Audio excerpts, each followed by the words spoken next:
तहरीक इंसाफ के सपोर्टर्स ने हुकूमती मेंबरान का सऊदी अरब में भी पीछा नहीं छोड़ा। मरियम औरंगजेब और शाहजेन बुगटी के पहुंचते ही चोर चोर के नारे बुलंद हो गए।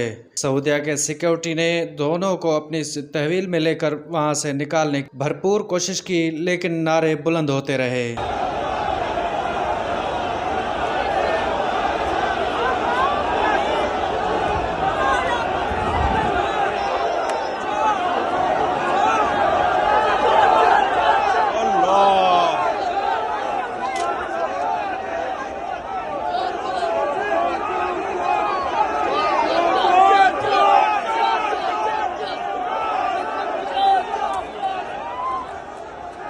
शरीफ और बुगटी का नवाज का यहाँ पे चोर चोर के नारे लगा दिए लोगों ने, तो उनकी जान अदाब में फंसा दी।